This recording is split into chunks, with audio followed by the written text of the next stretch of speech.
প্রত্যেককে শুভ সন্ধ্যা। Welcome to BSACI বলে শুরু করছি আজকের ক্লাস। আজকে ইতিমধ্যে প্রায় 112 জন এই ক্লাসে যুক্ত হয়ে গেছে তোমরা। তো প্রথমেই বলছি সেটা হচ্ছে যে আজকে আমাদের যেটা মেন উদ্দেশ্য সেটা হচ্ছে যে একদম জেনে গেছি যে কিছুদিনের মধ্যেই ফর্ম ফিল আপ হবে এবং পরীক্ষাটা যেহেতু একেবারে আসন্ন, তাই আমাদের কিন্তু একটু টাইম নষ্ট না করে শুরু করতে হবে। এবার কয়েকটা বিষয় প্রথমে একটু ক্লিয়ার করে নিই। এই যে আজকে একটা ওপেন ক্লাস রাখা হয়েছে, সবাই পরীক্ষা দেব এই মানসিকতা রয়েছে বলেই আমরা এই ক্লাসে জয়েন হয়েছি। এবার যেটা বিষয় সেটা হচ্ছে এখানে আমরা যারা ক্লাস করছি প্রত্যেকেই হয়তো আমরা বিএসসিসিআই এর যে কোর্স সেখানে ভর্তি হব না, অনেকেই সেলফ স্টাডি করব, তাই তো? তো এই ক্লাসটা কিন্তু প্রত্যেকের জন্য, এমন নয় যে যারা বিএসসিসিআই তে ভর্তি হচ্ছে তাদেরকে টার্গেট করি বা যারা ভর্তি হবে এরকম মানুষকে টার্গেট করে ক্লাসটা হচ্ছে। এটা একটা প্রত্যেকের জন্য ক্লাস। যারা সেলফ স্টাডি করবে তাদের জন্য ভীষণ রকম ভাবে হেল্পফুল হবে বলে আমার বিশ্বাস, কারণ আমরা সেভাবেই ভাবনা চিন্তা করে ক্লাসটাকে রেখেছি, ঠিক আছে? আর হাতে যখন খুব অল্প সময় রয়েছে তখন যেটা প্রত্যেকের নজর থাকে সেটা হচ্ছে যে আমরা 5টা বা 6টা বই বা একাধিক বই ঘেটে সময় নষ্ট করব না। এমন বই পড়বো বা এমন নোটস পড়বো যেটা পড়ে একেবারে অথেন্টিক তথ্যগুলো সাথে রাখতে পারবো, কোনো কনফিউশন হবে না, পড়াটা তাড়াতাড়ি এগোবে।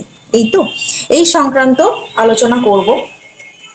এবার বলি যে সবার প্রথমে হাতের কাছে যেটা রাখতে হবে, প্রত্যেককে যেটা হাতের কাছে রাখতে হবে সেটা হচ্ছে যে এই পরীক্ষার সিলেবাস, এই পরীক্ষার পিওয়াইকিউ এবং এই পরীক্ষার জন্য প্রয়োজনীয় বইপত্র, যা আমরা ইতিমধ্যে আমাদের ছাত্র জীবনে ব্যবহার করেছি সেরকম কিছু এসেন্সিয়াল বইপত্র, আর যার যার কাছে যা যা নোটস রয়েছে। তো আজকেই কিন্তু বিকেলবেলা জানানো হয়েছে, যেটা অফিসিয়াল মানে ভাবে আর কি, যেটা জানানো হয়েছে যে 2016-তে যে সিলেবাসে পরীক্ষা হয়েছিল সেই সিলেবাসেই কিন্তু এই পরীক্ষাটাও হবে। সুতরাং আমাদের আর ধন্দের কোনো ব্যাপার নেই যে সিলেবাস কিছু চেঞ্জেস হচ্ছে বা অ্যাডিশন অল্টারেশন, সেসব নিয়ে আমাদের কোনো ভাবনা নেই। তবে 9, 10 এবং 11, 12-এর জন্য কিন্তু যে সিলেবাস কিছুটা কিছুটা যে আলাদা রয়েছে সেই জায়গাটা কিন্তু আমরা ফলো করব। আজকে আমি এখানে যে পিপিটিটা প্রেজেন্টেশন করব সেখানে দুটো সিলেবাস কিভাবে পড়া হবে একই সাথে কিন্তু আমি দেখাতে থাকবো।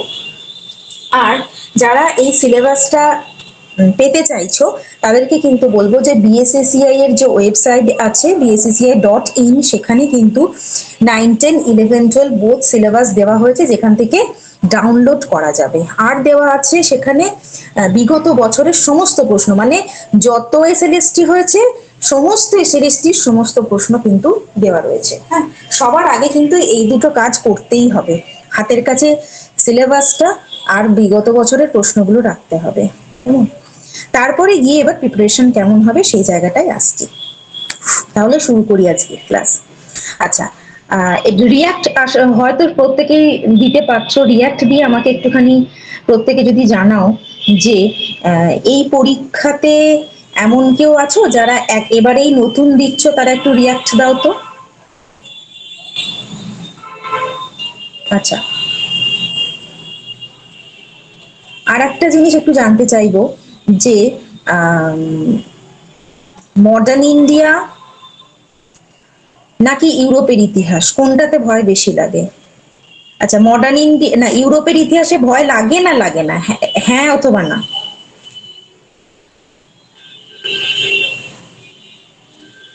আচ্ছা আচ্ছা আচ্ছা, বুঝলাম, ঠিক আছে। এবার বলি, আমাকে এখানে অনেকেই দেখলাম লিখেছো যে নতুন, এবছরে নতুন। হ্যাঁ, তো দীর্ঘ প্রতীক্ষার পরে যে পরীক্ষাটা হচ্ছে সেই পরীক্ষাটা কিন্তু আমাদের জন্য শেষ সুযোগ, যে যতদিন ধরেই প্রতীক্ষা করে থাকুক না কেন, কেউ 10 বছর, কেউ 5 বছর, কেউ 7 বছর, কেউ 2 বছর, কেউ 3 বছর, যারা বিএড পাশ করেছি তারা প্রত্যেকেই কিন্তু এই পরীক্ষায় আমরা বসছি। সুতরাং আমাদের কম্পিটিশনটা যথেষ্ট পরিমাণে হাই হবে, সেটা তো একদম বোঝাই যাচ্ছে। তাই এই সিলেবাসের মধ্যে আমি যে জিনিসটা বোঝাতে চাইবো সেটা হচ্ছে কি, সিলেবাসে যেটা আছে আছে, যারা বিগত বছরের কোশ্চেন ঘেটে ফেলেছো তারা জানো যে এখানে ঠিক আক্ষরিক মানে কি বলবো, ভাষায় যা যা লেখা আছে তার বাইরে থেকেও কিন্তু অনেক প্রশ্ন আসে, ঠিক আছে? এবার এখানে লেখা নেই যেগুলো আমাদেরকে পড়তে হবে, এরকম বিষয়গুলো কিন্তু আমি এই সিলেবাসটা দেখাতে দেখাতেই বলবো। কিভাবে পড়বো, কতটা পড়বো, এবং সিলেবাসে লেখা নেই অথচ পড়তে হবে, 11-12 পড়বে, 11-12 যারা দিচ্ছ তারা কোনটা বেশি করে পড়বে, এই সবটাই কিন্তু আমি একটা একটা করে দেখাতে দেখাতে যাব। ঠিক আছে, তাহলে প্রথমেই যেটা বলবো সেটা হচ্ছে যে এই সিলেবাসটা মোটামুটি 10টা ইউনিটে ভাগ করা হয়েছে। ঠিক আছে, 10টা ইউনিটে ভাগ করা হয়েছে, তার মধ্যে অনেকটা পোর্শন জুড়ে রয়েছে ইন্ডিয়ান হিস্ট্রি। হ্যাঁ, অনেকের কাছে ইন্ডিয়ান হিস্ট্রিটায় ভয় কম লাগে, স্বাভাবিক ব্যাপার, ওটা নিয়ে আমাদের চর্চা সবচেয়ে বেশি হয়।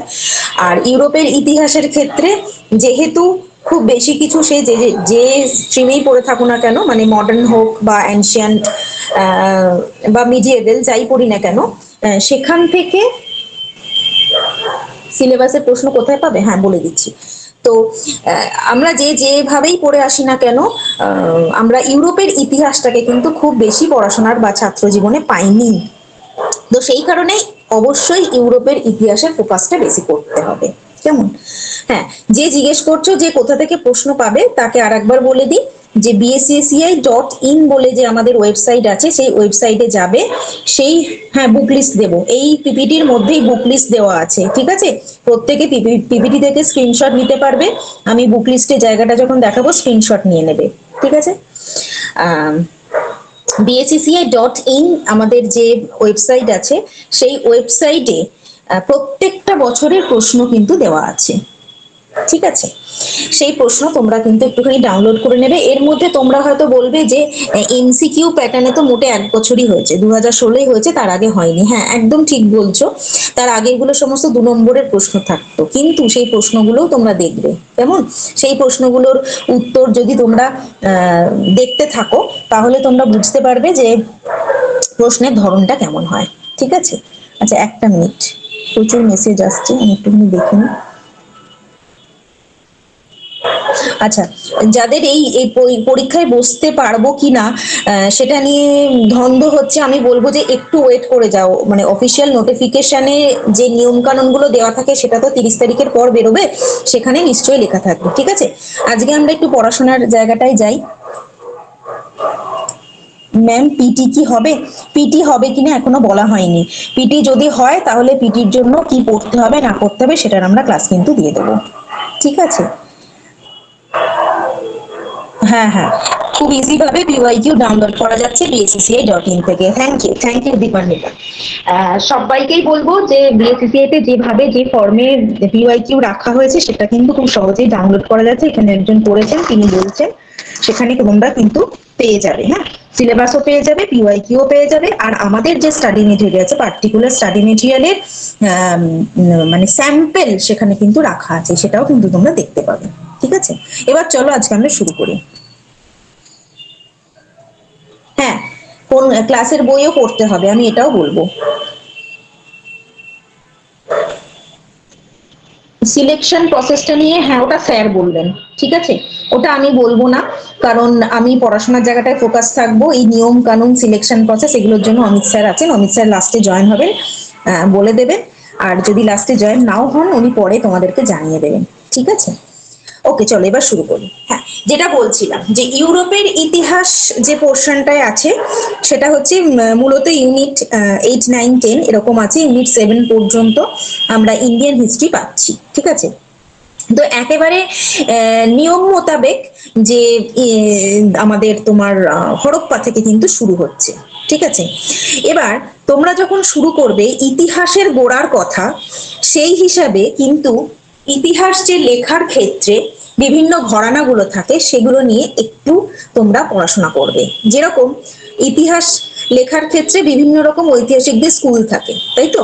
যেরকম তোমার কেমব্রিজ ঘরানা আছে, তারপরে তোমার সাবলটান ঘরানা আছে, তাই তো?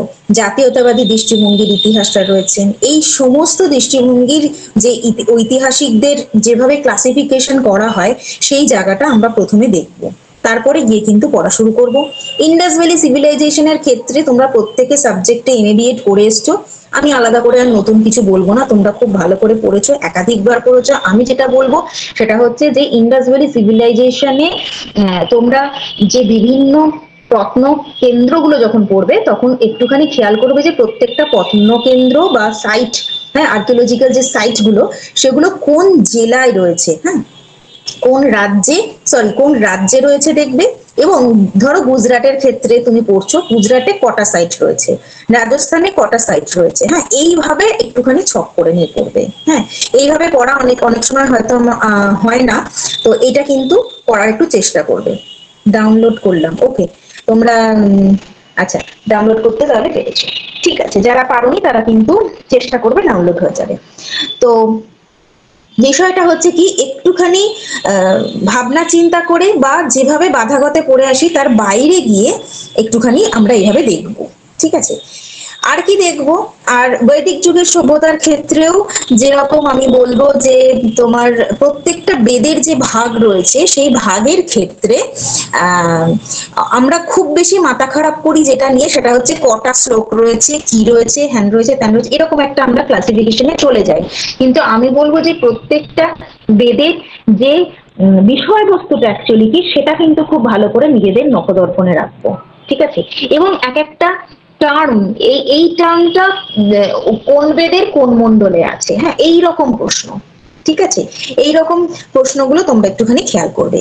আচ্ছা, এখানে যেরকম লেখা আছে decline of Indus valley civilisation, Vedic civilisation, ষোড়শ মহাজনপদ দেখছি, আর দেখছি জৈনিজম, বুদ্ধিজম, এগুলো নিয়ে আমি আর কিছু ব্যাখ্যায় যাচ্ছি না। Are the rise and the fail of Mauryan empire, Maurya সাম্রাজ্যের সম্পূর্ণ ইতিহাস, মৌর্য ইকোনমি থেকে শুরু করে সমাজ ব্যবস্থায় যা যা তারা কাঠামো তৈরি করেছিল সেটা পড়ছি, পালসেন যুগ পড়ছি। কিন্তু এই যে এই ইউনিট 1 এর এইটুকু পোর্শনের মধ্যে যে জায়গাটা লেখা নেই, এবার আমি সেটা বলবো, কিন্তু আমাদের পড়তে হবে। তোমরা যারা নোট করছো তারা নোট করে নাও যে এখানে যেটার উল্লেখ নেই সেটা হচ্ছে ম্যাসিডোনীয় আক্রমণ, ঠিক আছে। ম্যাসিডোনীয় আক্রমণ এই ইউনিট 1 এর সিলেবাসে নেই, কিন্তু তোমরা পড়বে। আর পড়বে কুষাণ, গুপ্তোত্তর যুগে বিভিন্ন ছোট ছোট রাজ্যগুলো তৈরি হয়েছিল, মনে পড়ছে প্রত্যেকে, সেইগুলো পড়বে, ঠিক আছে। আর হর্ষবর্ধনের কথা লেখা নেই, শশাঙ্কের কথা লেখা নেই, চোল, চালুক্য, রাষ্ট্রকূট অর্থাৎ কিনা দক্ষিণ ভারতের যে সমস্ত রাজ্য স্থানীয় আর কি সাম্রাজ্যগুলো তৈরি হয়েছিল সেগুলোর ব্যাপারে কিন্তু সিলেবাসে কিছু উল্লেখ নেই। কিন্তু 11, 12 বা 9, 10 তুমি যাই দিচ্ছ না কেন তোমরা প্রত্যেকে কিন্তু এই জায়গাগুলো পড়বে। হ্যাঁ, মগধের উত্থান, এখানে রাইজ অফ মৌরিয়ান এম্পায়ার দিয়েছে, রাইজ অফ মগধটা লেখেনি, একদম ঠিক, রাইজ অফ মগধও কিন্তু পড়তে হবে, ঠিক আছে। ইউনিট 1টা কিন্তু আমি বলা শেষ করলাম, আশা করি তোমরা বুঝতে পেরেছো, কারণ যেটা লেখা আছে সেটা প্রত্যেকের কাছে আছে, যেটা লেখা নেই সেটাই লিখে নেবো, তাই তো। তো এই জায়গাটা গেল ইউনিট 1। এবার দেখো ইউনিট 2 তে আসি। ইউনিট 1 কিন্তু 9, 10, 11, 12 প্রত্যেকের ক্ষেত্রে সেম, ওকে। এবার দেখো ইউনিট 2 তে আমি কিছু মার্ক করে রেখেছি, হ্যাঁ, কিছু যে অংশগুলো মার্ক করা আছে সেই অংশগুলো 11, 12 আছে, কিন্তু 9, 10 এ নেই, ঠিক আছে। এবার একটুখানি পড়ি কি কি আছে। এখানে দেখো একেবারে দিল্লি সুলতানের প্রতিষ্ঠা থেকে দিয়েছে, কিন্তু দিল্লি সুলতানের প্রতিষ্ঠার আগে যে আরবদের যে সিন্ধু বিজয় সেটা নিয়ে কিন্তু কিছু লেখা নেই, না ইউনিট 1 এ লেখা আছে সেটার ব্যাপারে, না ইউনিট 2 তে লেখা আছে। তো এই জায়গাটা থেকে কিন্তু তোমরা শুরু করবে, অর্থাৎ কিনা হঠাৎ করেই তো স্লেভ ডাইনেস্টি দিয়ে তো দিল্লির সালতানেট পিরিয়ড তো শুরু হয়ে যায়নি, ঠিক আছে। সেইগুলো কিন্তু পড়তে হবে, ঠিক আছে। হ্যাঁ, শাকনিক দাস পড়তে হবে, একদমই তাই, পড়তে হবে। যেইগুলো যে একটা সেই মিসিং লিঙ্কের মতো, ইতিহাস তো একটা ক্রমবর্ধমান একটা ঘটনার প্রবাহ, সেখানে হঠাৎ করে এই পাল সেনের পরেই কি করে আমরা দিল্লি সুলতানি করতে পারি, তাই না। এই যে মানে গ্যাপিং জায়গাগুলো, এগুলোকে কিন্তু তোমরা কেউ ইগনোর করবে না প্লিজ, ঠিক আছে। এবার দিল্লি সুলতানির আমরা যেরকম রাজপাট পড়বো, আমি বলবো এই পরীক্ষার জন্য কিন্তু দিল্লি সুলতানির আর্কিটেকচারের স্টাইল এবং প্রত্যেকটা আর্কিটেকচার কোথায় অবস্থিত, হ্যাঁ, সেটা কত মানে কে নির্মাণ করেছে, কি উদ্দেশ্যে নির্মাণ করেছে, এবং বর্তমানে সেটা কোন জায়গাটায় এক্সিস্ট করছে, এই পার্টটায় জোর দিতে হবে। ঠিক আছে, এরপরে খলজি রেভলিউশনটাকে দেখো সাইকালার করা আছে, অর্থাৎ কিনা এটা 11-12 আছে, 9-10 নেই, কিন্তু তাই বলে আমি 9-10 যদি পরীক্ষা দিই আমি কিন্তু স্কিপ করবো না। ইন্ডিয়ান হিস্ট্রির ক্ষেত্রে আমি প্রথমেই বলে দিচ্ছি, ইন্ডিয়ান হিস্ট্রির ক্ষেত্রে যেগুলো 11-12 জন্য আলাদা করে দাগিয়ে দেওয়া আছে সেগুলো কিন্তু 9-10 ছেলেমেয়েরা আমরা কিন্তু পুরোপুরি স্কিপ করে যাব না। ঠিক আছে, আমরা কিন্তু সেগুলোকে সাথে রাখবো, হয়তো একটু কম ডেপতে গেলাম কিন্তু পড়বো, মনে থাকবে। খলজি বিপ্লবটা আর কি ভীষণ ভালো করে যারা 11-12 যাচ্ছি তাদের ক্ষেত্রে তো যে ঐতিহাসিকদের মত, বিভিন্ন ঐতিহাসিকদের মত এই সংক্রান্ত, এই খলজি রেভলিউশন নিয়ে কোন কোন ঐতিহাসিক কাজ করছেন সেই জায়গাটা কিন্তু পড়তে হবে। ঠিক আছে, তারপরে দ্য অ্যাডমিনিস্ট্রেটিভ স্ট্রাকচার অফ সালতানেট, এটা তো পড়ছি। তারপর প্রবলেম অফ থিওক্রেসি, হ্যাঁ ভেরি ইম্পর্টেন্ট, প্রবলেম অফ থিওক্রেসির ক্ষেত্রে যেটা বলবো যে এই যে সুলতানি যে যুগ, সেই সুলতানি যুগ কি পুরোহিততান্ত্রিক বা ওদের দ্বারা পরিচালিত হয়, এইরকম একটা বিতর্ক বা মতামত আছে। 11-12 তো খুব ভালো করে পড়বো, কিন্তু এই বিষয়টা নিয়ে 9-10 ছেলে মেয়েরাও জেনে রাখবো। ঠিক আছে, এখানে দেখো বিজয়নগর এম্পায়ার দিয়ে শেষ করে দেওয়া হয়েছে, এখানে কিন্তু তোমার বাহমনির কথা নেই। ঠিক আছে, সুলতানি শাসনকে পুরোহিততান্ত্রিক বলা হয় কেন, এই জায়গাটা কিন্তু 11-12 ছেলেমেয়েরা খুবই ভালো করে পড়ছি। ঠিক আছে, বাহমনি পড়বো, আর এখানে যেটার উল্লেখ নেই সেটা হচ্ছে ইলিয়াস শাহী হোসেন শাহী বংশ, সেটাও কিন্তু পড়বো। বোঝাতে পেরেছি? হ্যাঁ, মধ্যযুগের বাংলাটা পড়তে হবে, এক্স্যাক্টলি মধ্যযুগের বাংলাটা পড়তে হবে।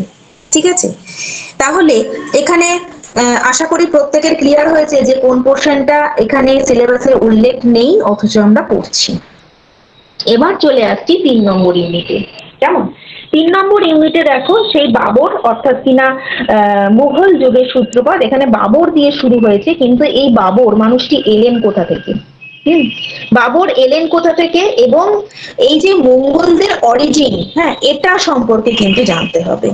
হ্যাঁ, আমরা যখন পড়ি আমরা ওই তৈমুর লং, চেঙ্গিস খান এদের শুধু নাম পড়ি, এদের কিন্তু প্রপার পরিচয়টা কিন্তু আমাদের অনেক সময় জানা হয়ে ওঠে না। হ্যাঁ, বাবর হঠাৎ করে ইন্ডিয়াতে চলে আসার কথা ভাবলেন কেন, হ্যাঁ, সেই বিষয়ে কিন্তু ব্যাকগ্রাউন্ডটা এখানে জানছি আমরা প্রত্যেকে, 9-10-11-12 সবাই।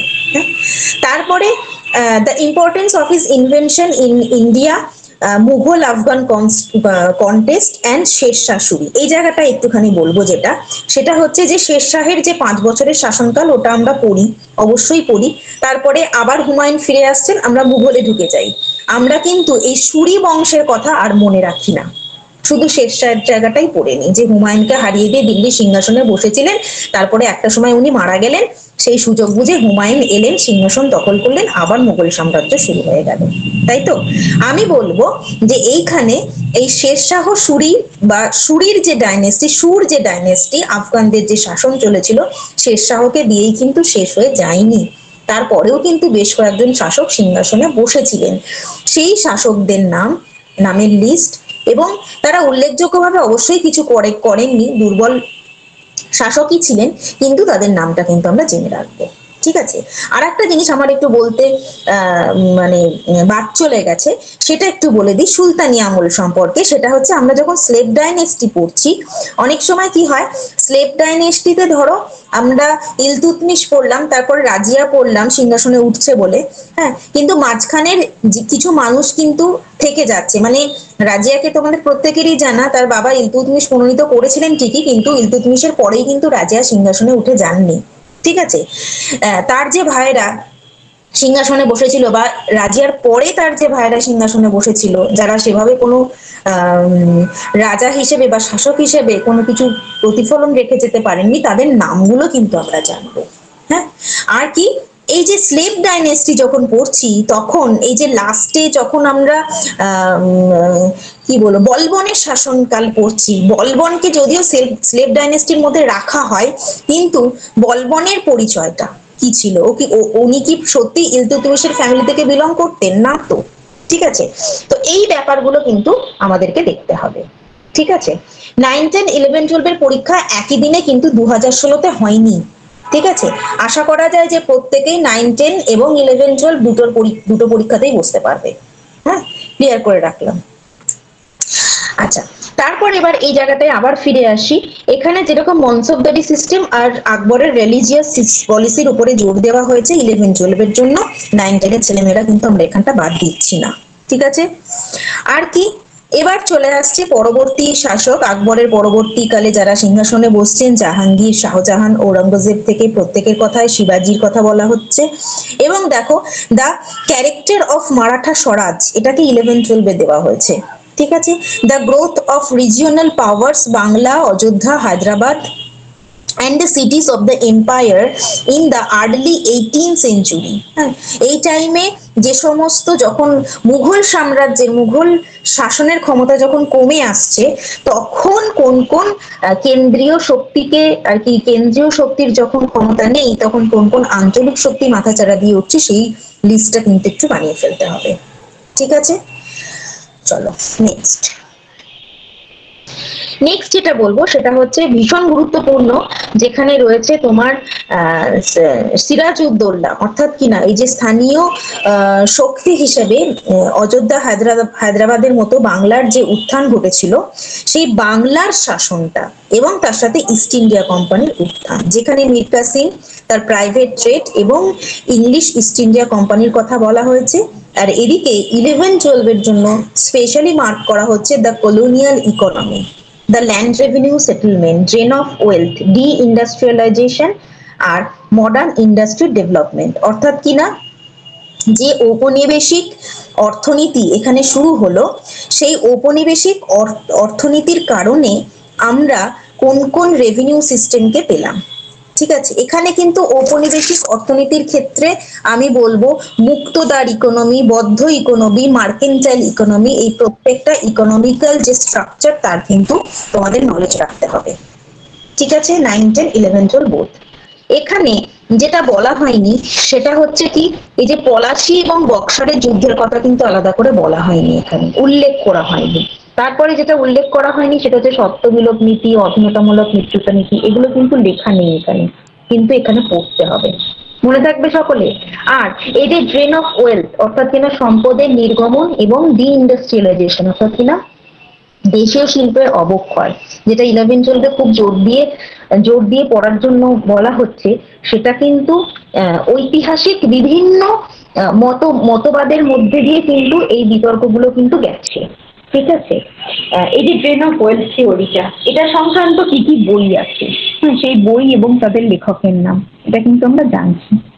কেমন রেভিনিউ সিস্টেম মানে এই যে 10 সালা ব্যবস্থা, 5 সালা ব্যবস্থা, চিরস্থায়ী বন্দোবস্ত, এগুলোর নাম কিছু উল্লেখ করা হয়নি, মহলওয়ারি ব্যবস্থা, সমস্ত পড়তে হবে। ঠিক আছে, আর মডার্ন ইন্ডাস্ট্রি যে ডেভেলপমেন্ট সেটা এতে করে থেমে গেল, এই বিষয়টা এখানে কিন্তু থাকছে। এবার early resistance of British rule, এবার ব্রিটিশদের এগেনস্টে আমরা যা যা প্রতিরোধ গড়ে তুলছি, সেখানে দেখো এখানে বেশ কিছু বিদ্রোহের নাম দিয়ে দেওয়া হয়েছে। আমরা প্রত্যেকেই জানি, এই লিস্ট আমাদের প্রত্যেকের কাছে থাকে যে কি কি তোমার কৃষক বিদ্রোহ এবং কি কি উপজাতি বিদ্রোহ হয়েছিল। হ্যাঁ, সেগুলো কোনোটাই বাদ দিচ্ছি না, এবং সেটা কোথায় হয়েছিল, তাদের নেতা নেত্রীদের হিসেবে কি নাম পেয়েছি, কি কারণে হয়েছিল, এবং ইংরেজদের তরফ থেকে সেটার ক্ষেত্রে দমন নীতি কি ছিল। আর যদি কোনো বিদ্রোহের জন্য কোনো পলিসি বা কোনো সিস্টেম বা নতুন কোনো যদি নিয়ম ইন্ট্রোডিউস হয়ে থাকে, সেটাও কিন্তু করতে হবে। ঠিক আছে, সাঁওতাল বিদ্রোহ তো খুবই ভালো করে পড়ছি। মহাবিদ্রোহের ক্ষেত্রে বলবো যে একটা প্রশ্ন বলি, কার কার মনে আছে দেখি, সেটা হচ্ছে আমরা প্রত্যেকে কিন্তু জানি যে মহাবিদ্রোহ যেটা তাৎক্ষণিক কারণ হিসেবে ধরা হয় সেটা কি না, এনফিল্ড রাইফেল, তাই তো? আচ্ছা, কারোর মনে আছে এনফিল্ড রাইফেল যে ইউজটা এই টাইমে হচ্ছে, হ্যাঁ, সেটা ইউজ নিয়েই গন্ডগোল, সেটা যা সমস্যা আছে সেটা সিপাহীরা বলছে কি আমি ইউজ করব না। তাহলে এনফিল্ড রাইফেলের আগে কি ধরনের তারা ইউজ করতো ওই ওই জিনিসটা, কোনো নাম মনে আছে কি কারো? দেখি একটু কমেন্ট।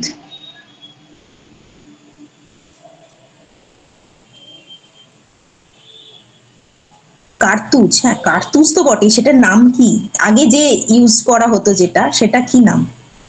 রুমি, রুমি তো একটা কৌশল, যুদ্ধের একটা প্রসেস হচ্ছে রুমি কৌশল। বন্দুকের মধ্যে তারা যেটা দিত exactly, brown base. Very good, very good, আমি উত্তর পেয়েছি, থ্যাংক ইউ। এই ব্রাউন বেস প্রথম কোথায় ইউজ হয়েছিল মনে আছে? কার মনে আছে দেখি?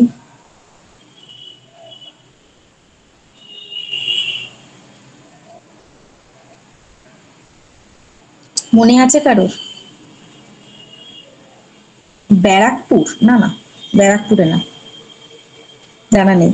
আচ্ছা, এই ব্রাউন বেস কিন্তু অনেক আগে, হ্যাঁ পানিপথের যুদ্ধের টাইমেই কিন্তু ইউজ করা হয়েছিল, যখন বাবর গোলা বারুদের ইউজ প্রথম করছে, ঠিক আছে, তখনও কিন্তু এই ব্রাউন বেস ইউজ হয়েছিল।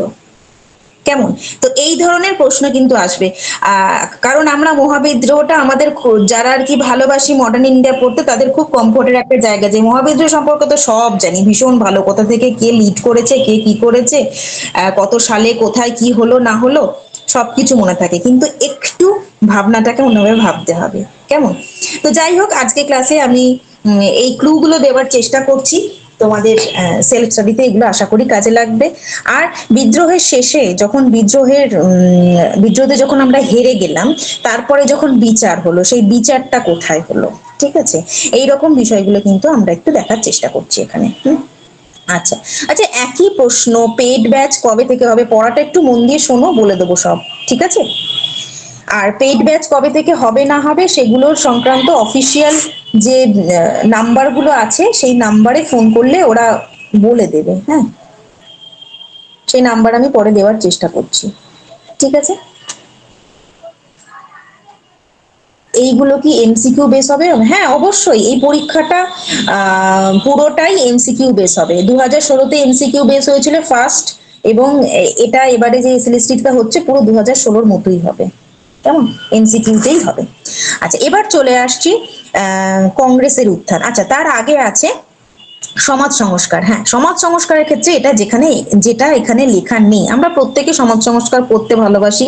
রাজা রামমোহন রায় ওয়েস্টার্ন এডুকেশনের যে বিস্তার, সেক্ষেত্রে প্রাচ্য পাশ্চাত্যের দ্বন্দ্ব, বিভিন্ন এডুকেশনাল যে অ্যাক্ট গুলো হয়েছিল, যেরকম তোমার উডের ডেসপ্যাচ, হ্যাঁ তারপরে যে চুইয়ে পড়া শিক্ষানীতি, মেকলে মিনিট, এগুলো পড়তে খুব মজার লাগে, তাই না? এগুলো আমরা প্রত্যেকেই পড়ি। আর তার সাথে সমস্ত সমাজ সংস্কারক, মানে বেঙ্গল থেকে যারা আর কি থাকছেন, বিদ্যাসাগর, রাজা রামমোহন রায়, ইয়ং বেঙ্গল, আরো যারা আছেন প্রত্যেকের কথা পড়ছি। কিন্তু যেটা আমরা স্কিপ করে যাই সেটা হচ্ছে কি, দক্ষিণ ভারতেও কিন্তু সমাজ সংস্কার আন্দোলনটা খুব ভালোভাবে হয়েছিল, ঠিক আছে? সেই দক্ষিণ ভারতের সমাজ সংস্কারকদের নাম, তাদের লেখা বই কিন্তু জানতে হবে। তারা যে যে সংগঠনগুলো তৈরি করেছিল সেগুলো কিন্তু আলাদা করে এখানে আমরা স্টাডি করছি, ঠিক আছে? হ্যাঁ, আর এগুলো আমি কোথায় পাবো, কোন বইতে পাবো, সেটাও আমি এই পিপিটির মধ্যেই রেখেছি, আমি কিন্তু সবটাই আলোচনা করে দেবো, ঠিক আছে? আচ্ছা, এবার আসি জাতীয়তাবাদের উত্থান। হ্যাঁ, জাতীয়তাবাদের উত্থানের ক্ষেত্রে আমরা সবাই জানি যে যখনই শিক্ষার বিস্তার হচ্ছে, বিভিন্ন বইপত্র, সংবাদপত্র, নাটক, কবিতা, সবকিছুর মাধ্যম দিয়ে জাতীয়তাবাদের যেরকম উত্থান হচ্ছে, তার সাথে কিন্তু অসংখ্য ছোট ছোট দল সারা ভারতবর্ষ জুড়ে তৈরি হয়েছিল, সংগঠন। যেরকম আমরা যদি বাংলার কথা, জমিদার সভা, তারপরে তোমার বঙ্গভাষা প্রকাশিকা সভা, হ্যাঁ এরকম প্রচুর ছোট ছোট দল তৈরি হয়েছিল আমাদের কলকাতা ওরিয়েন্টেড জায়গাতে বা পশ্চিমবঙ্গের বিভিন্ন জায়গাতে। সেইগুলোর ক্ষেত্রে কিন্তু অবশ্যই আমরা জেনে রাখবো কি, ফাউন্ডারের নাম, অ্যাকচুয়াল ফাউন্ডারের নাম। এবার তোমরা বলবে ম্যাম বিভিন্ন বইতে বিভিন্ন সাল লেখা থাকে এবং সেটা নিয়ে কনফিউশন হয়, তাই তো? সেই কনফিউশনের জন্য যেটা সলিউশন, সেটা হচ্ছে কি, চোখ কান বন্ধ করে জীবন মুখোপাধ্যায়ের বই ফলো করা, ঠিক আছে? বইয়ের ব্যাপারে আমি বিস্তারিত বলবো, যেহেতু এখন প্রসঙ্গটা উঠলো এবং ঠিক এই জায়গাটাতে আমাদের সাল নিয়ে আর মানুষের নাম নিয়ে বেশ দ্বন্দ্ব থাকে, তাই আমি এই জায়গাতেই বলে রাখলাম যে জীবন মুখোপাধ্যায়ের সাল আমরা ফলো করব। যেটা জীবন মুখোপাধ্যায় নেই, মাথা খারাপ করার দরকার নেই, ঠিক আছে, কারণ আমাদের টাইম কম, আমরা যদি 1000টা বই খুঁজতে যাই তাতে করে সময় নষ্ট হয়ে যাবে, তারপরে গিয়ে নিজেও কনফিউজ হবো অ্যাকচুয়ালি কোনটা আমি মনে রাখবো আর কোনটাকে আমি এডিট করব, তাই না? ঠিক আছে, চলো এরপর ওই ছোট ছোট দলগুলো সম্পর্কে পড়া হলো, তার মধ্যে এবার জানতে হবে যে প্রথম রাজনৈতিক দল কোনটা, এবং বিভিন্ন সংবাদপত্র, সেই সংবাদপত্রগুলো কোথা থেকে প্রকাশিত হচ্ছে, প্রকাশকের নাম, এবং এক একটা সংবাদপত্র এক একটা আন্দোলনকে, যেরকম নীল দর্পণ, নীল দর্পণে কি নীল বিদ্রোহকে তুলে ধরা হয়েছিল, তাই তো? তো সেই বিষয়গুলো কিন্তু জানতে হবে। বাংলায় প্রথম সাপ্তাহিক, বাংলায় প্রথম মাসিক এবং অন্যান্য বিভিন্ন ভাষাতে যে পত্রিকাগুলোর কথা আমরা এখানে জানতে পারি সেগুলোর কথা কিন্তু আমরা এখানে পড়ছি। হ্যাঁ, আমি বলে দেবো গভীরে জানতে গেলে কোন বই ভালো হয়, সেটাও আমি এটা লাস্টেই বলছি, ঠিক আছে? আচ্ছা, এবার আমরা নেক্সট ফেজে চলে যাই। ও আচ্ছা, কংগ্রেসের কথাটা বললাম না। এবার কংগ্রেসের উত্থান হলো, কংগ্রেসের উত্থানের সংক্রান্ত যে ষড়যন্ত্র, যে বিতর্ক, সেগুলো পড়ছি। কংগ্রেসের উত্থান, কংগ্রেসের আদি পর্বের যা যা মানুষজন পাচ্ছি, তাদের অবদান, তারা কি স্ট্র্যাটেজিতে কংগ্রেসকে এগিয়ে নিয়ে যেতে চাইছে, তাদের এজেন্ডা কি থাকছে, এবং তারা অ্যাকচুয়ালি নরমপন্থী হিসাবে যে তোমার তাদের যে কাজকর্মগুলো সেটা কিভাবে নিন্দিত হচ্ছে, এবং তারপরে গিয়ে চরমপন্থার উত্থানের যে বাতাবরণ সেটা তৈরি হচ্ছে, সেই বিষয়টা কিন্তু আমরা জানছি এখানে। হ্যাঁ, আর তার সাথে কংগ্রেসের সেশনগুলো, আমি প্রত্যেকটা পরীক্ষার ক্ষেত্রে এটা বলে থাকি, যারা আমার ক্লাস নিয়মিত করো তারা জানো যে কংগ্রেসের যে প্রত্যেক বছর ডিসেম্বর মাসে যে সেশনগুলো হতো, সেই সেশনটা কিন্তু একটা সেশনও কিন্তু এসএলএসটি তে আমি ছাড়বো না।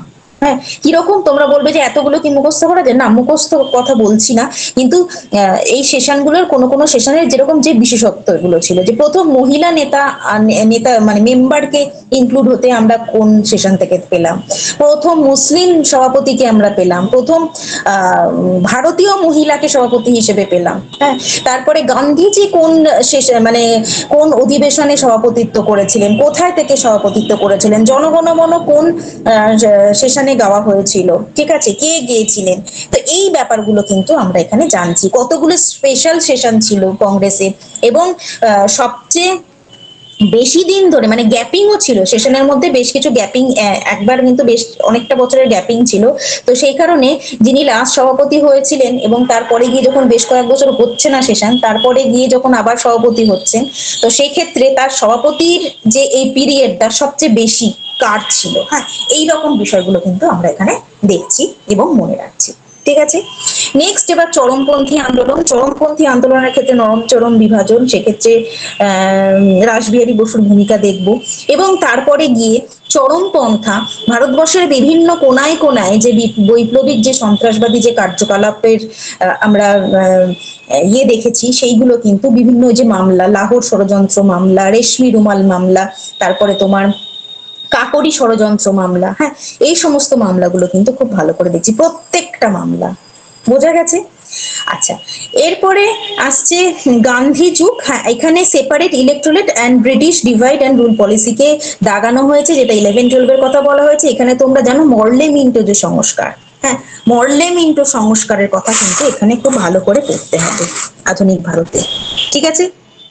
আর কি, তারপরে এবার গান্ধীর যে মুভমেন্ট গুলো ছিল, যেগুলো আমাদের বেশ সহজ লাগে পড়তে, গান্ধীর মুভমেন্টের ক্ষেত্রে আমি কিন্তু আলাদা করে যেটা বলবো যে শুধু গান্ধীর মুভমেন্ট বলে না, যতগুলো স্বাধীনতা সংগ্রামের ক্ষেত্রে আমরা যে যে আন্দোলন পেয়েছি, সেখানে মহিলাদের ভূমিকার ক্ষেত্রে প্রত্যেকটা আন্দোলনের আলাদা আলাদা নেত্রীদের নাম কিন্তু মনে রাখছি, নেতাদের নাম মনে রাখি, নেত্রীদের নামও কিন্তু মনে রাখবো, এবং কোন সংবাদপত্র সেই আন্দোলনটাকে হাইলাইট করছে, ঠিক আছে, সেই সংবাদপত্রের যিনি সম্পাদক তার নাম, ঠিক আছে?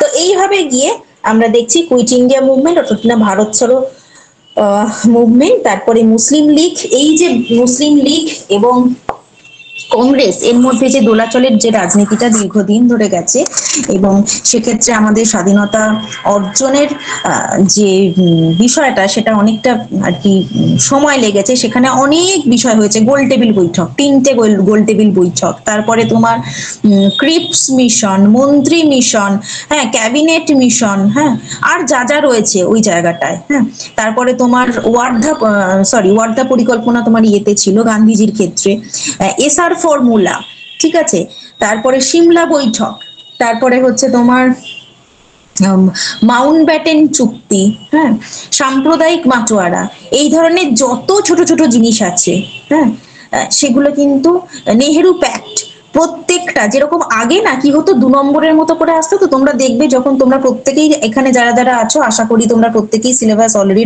ডাউনলোড করে ফেলেছো বিএসসিসিআই থেকে। তাদের প্রত্যেকের না প্রথমে কাজ হবে ওই যে 2 নম্বর প্রশ্নপত্র থেকে এই এক একটা টপিক তোলা, ঠিক আছে? এবং সেই টপ যাদের পুরো পড়া একবার, অনেকেই আছো যে এত বছর ধরে পড়ার মধ্যে আছো বা পুরো সিলেবাসটা মোটামুটি নখদর্পণে, তো তারা কিন্তু এই কোশ্চেন গুলো দিয়েই কিন্তু শুরু করতে পারো, পিওয়াই কিউ গুলো দিয়েই শুরু করতে পারো, যে এই যে সিআর ফর্মুলা পড়তে গিয়ে ঠিক জিনিসটা সম্পর্কে একটা টিকার আকারে যদি আমি এটাকে মনে রাখি, তাহলে ঠিক কি কি বিষয় আমরা মনে রাখছি, সেখান থেকেই তুমি দেখবে শর্ট কোশ্চেন কিন্তু পেয়ে যাচ্ছ, ঠিক আছে?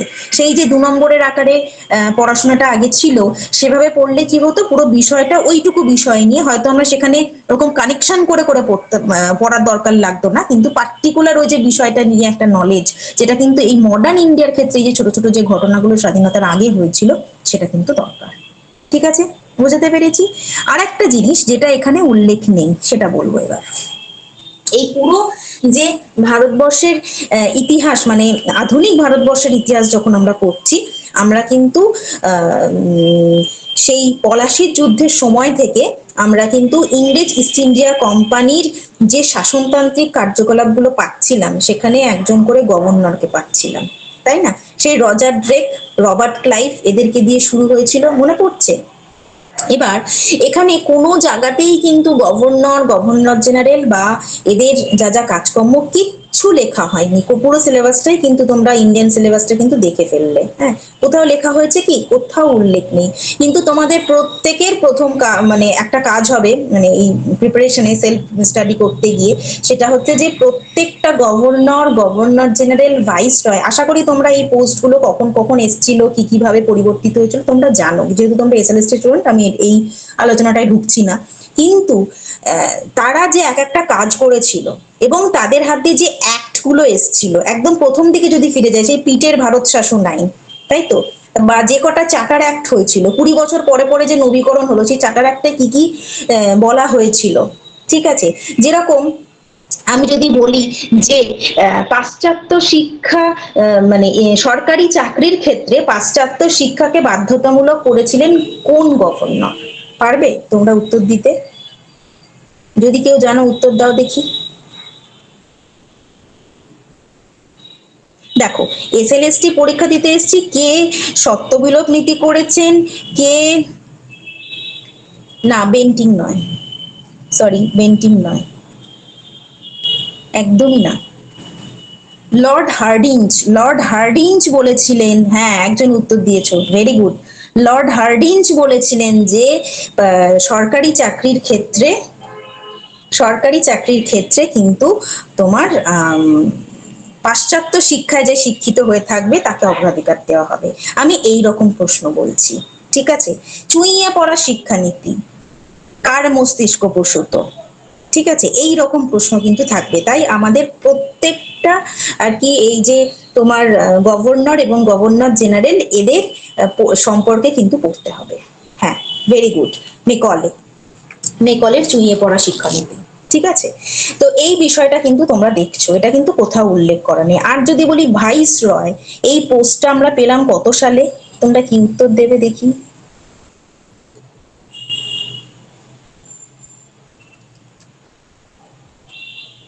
ভেরি গুড,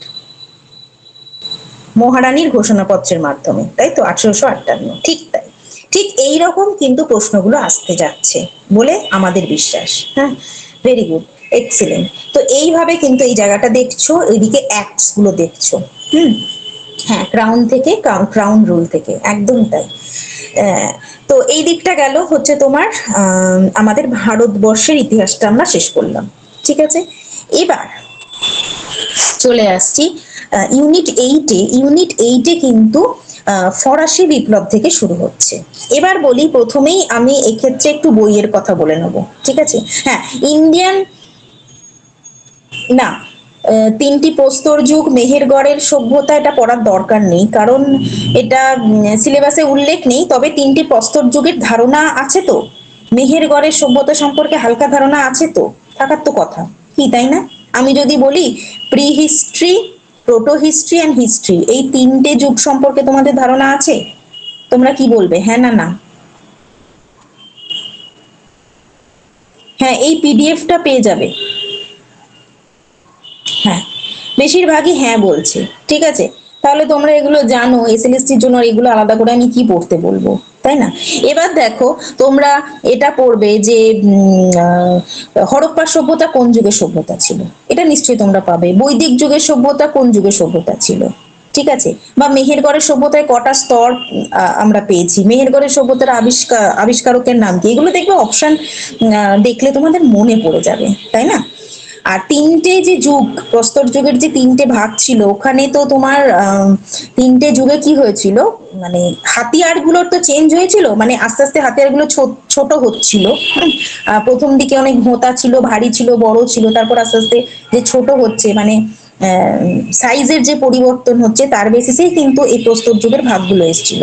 তো সেটা জাস্ট একটুখানি বৈশিষ্ট্যটা দেখে রেখো, কয়েকটা সাইটের নাম মনে রেখো, যদি মনে হয় যেগুলো আমি পড়বো, সেফ সাইডে থাকা, ঠিক আছে? ওকে, কোথায় কি পাওয়া যাচ্ছে ওটা নিয়ে কনফিউশন আছে। আচ্ছা, এটা এই পিডিএফ গুলোর কথা বলছো সায়ন বিশ্বাস? পিডিএফ গুলোর যদি কথা বলো, মানে এই যে সিলেবাসের কথা, ওটা আমি প্রথমেই বলেছি যে আমাদের যে ওয়েবসাইট আছে, ইতিমধ্যেই ক্লাস করতে করতে কিন্তু অনেকেই ডাউনলোড করে ফেলেছে। বিওয়াইকিউ এজ নিয়ে, এজ এজ হচ্ছে, তুমি প্রস্তর যুগের কথা বলছো, প্রস্তর যুগগুলো নিয়ে কোথায় থেকে পড়বে, তাই তো? আচ্ছা, হ্যাঁ, সেটা যখন আমি ক্লাস নেব আমি বলে দেবো, ঠিক আছে? আর আজকেও আমি এখানে যখন বইয়ের আলোচনা করছি তখন চেষ্টা করছি, আমি এই মুহূর্তে একটা ফ্লোতে আছি, তো আমি যে বইগুলোর কথা বলবো আশা করি ওগুলোতেই তুমি পেয়ে যাবে, ঠিক আছে? হ্যাঁ, ওয়েবসাইটটা হচ্ছে bscci.in। এই ওয়েবসাইটে গিয়ে পিওয়াইকিউ, সিলেবাস আর আমাদের যে স্যাম্পল বুকলেট আছে সেগুলো দেখা যাবে।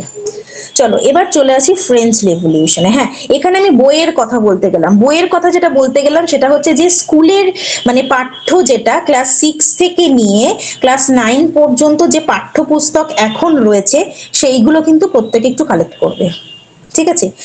ক্লাস 7 এর বইতে যেরকম মধ্যযুগের ইতিহাস রয়েছে, মধ্যযুগের ইতিহাসে অনেক ছোট ছোট টার্ম রয়েছে, হ্যাঁ, সেগুলো বেশ ইন্টারেস্টিং, ওখানে বেশ বই বক্স করে করে দেওয়া থাকে না, হুন্ডি কি, হ্যাঁ, তারপরে খিলাত কি, খুব সুন্দর কিন্তু এক কথায় দেওয়া আছে, একদম পিওয়াই এর মতো, মানে এমসিকিউ এর মতো। ওই বইগুলো কিন্তু একটু উল্টাতে হবে, ঠিক আছে? আবার যদি তোমার ইয়েতে আসি, 8 এর বইতে, যেরকম 8 এর বইতে মেনলি মডার্ন হিস্ট্রিটা রয়েছে, আর 9 এর বইতে যেটা রয়েছে সেটা হচ্ছে তোমার ইউরোপের ইতিহাস। এই বইগুলো কিন্তু খুব useful, useful in the sense, আমার যখন সব পড়া হয়ে যাবে তখন কিন্তু আমি বইয়ের পাতাগুলো উল্টে নিজে রিভিশন করব যে এখনকার সরকারি বইতে এই টপিকগুলো কেমন করে তুলে ধরা হয়েছে, দেখবে ওখান থেকে হয়তো কিছু একটা মতো করে হয়তো প্রশ্ন চলে এলো, যেটা আমরা ওইভাবে ভাবছিলামই না, ঠিক আছে? আর যারা ডেইলি টিউশন করো তাদের কাছে তো এগুলো জল ভাত হয়ে গেছে, আর যারা টিউশন করছো না বা হাতে বইগুলো নেই, একটু জোগাড় করার চেষ্টা করো, ঠিক আছে? এটা গেল। আর যেটা বলবো, অনেক যারা ধরো পাশ করে বেরিয়ে গেছে, মাধ্যমিক পাশ করে গেছে, তাদের কাছ থেকে যদি পড়ো, সবাই তো সহায়িকা বই ইউজ করে, সহায়িকা বই একটা কালেক্ট করতে, 9 এর সহায়িকা বই। 9 এর সহায়িকা বইটা কেন বলছি না, তোমার 9 এর সহায়িকা বইতে তোমার এই ফরাসি বিপ্লব, মানে তোমার ইউরোপের ইতিহাস নিয়ে কিন্তু প্রচুর ছোট ছোট ছোট ছোট প্রশ্ন থাকে। হ্যাঁ, সেই সহায়িকা বই যদি তুমি একটা উল্টাতে পারো, তুমি কিন্তু কোশ্চেনের মানে ধরন সম্পর্কে একটা আইডিয়া করতে পারবে, ঠিক আছে? এবার চলে আসি ফরাসি বিপ্লব থেকে। ফরাসি বিপ্লবের জায়গাটায় একটা জিনিস তোমরা মাথায় রাখবে, সেটা হচ্ছে যে এই যে ইউরোপের ইতিহাস, এই ইউরোপের ইতিহাস কিন্তু এই এসএলএসটি ছাড়া আর কোথাও সেভাবে নেই, নেটেতেও নেই, সেটেতেও নেই, ইউপিএসসি তেও নেই, ঠিক আছে? যারা প্রশ্ন তৈরি করেন তারা তো বিভিন্ন ধরনের পরীক্ষার জায়গা থেকে প্রশ্ন সিলেক্ট করেন, তো সেই কারণে যারা প্রশ্ন সিলেক্ট করছেন তাদের ক্ষেত্রে কিন্তু এই যে ইউরোপের ইতিহাস, এখান থেকে প্রশ্ন সিলেক্ট করার জায়গা কিন্তু কম, যে কারণে কি হয়, এই জায়গা থেকে কিন্তু খুব বেশি কঠিন প্রশ্ন আসে না। আমি জানি না তোমরা আমার সাথে একমত হবে কিনা, কিন্তু এটাই মোটামুটি যতগুলো কোশ্চেন ঘেটেছি, যা এসএলএসটি কোশ্চেন হাতে এসছে তাতে কিন্তু তাই বলছে। হ্যাঁ, কিন্তু এই জায়গাটা পড়তে গেলে তোমাকে বুঝে পড়তে হবে, নইলে কিছু মনে থাকবে না, ঠিক আছে? কারণ ইউরোপের ইতিহাস নিয়ে চর্চাটা আমাদের জেনারেলি কম থাকে।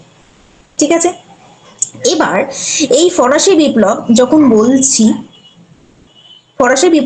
বলছি তখন ফরাসি বিপ্লবের সম্পূর্ণ যে ইতিহাস এবং পরস্পর যেভাবে নেপোলিয়নের উত্থান থেকে শুরু করে নেপোলিয়নের শাসনকাল, নেপোলিয়নের পতন এবং অন্যান্য দেশের সাথে নেপোলিয়নের সম্পর্ক, অর্থাৎ কিনা ইউরোপের রাজনীতি কিভাবে বিশ্ব রাজনীতির সাথে এই টাইমে সংযুক্ত হয়ে তাকে প্রভাবিত করছে, সেটা কিন্তু আমরা জানার চেষ্টা করলাম এখানে।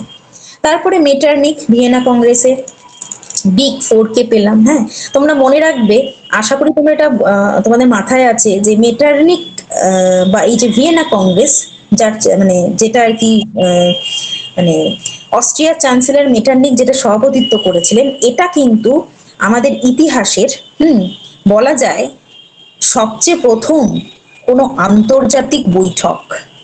কি তাই তো? তোমাদের কি মনে হয় এর আগের কোনো আন্তর্জাতিক বৈঠক নিয়ে আমরা পড়ি?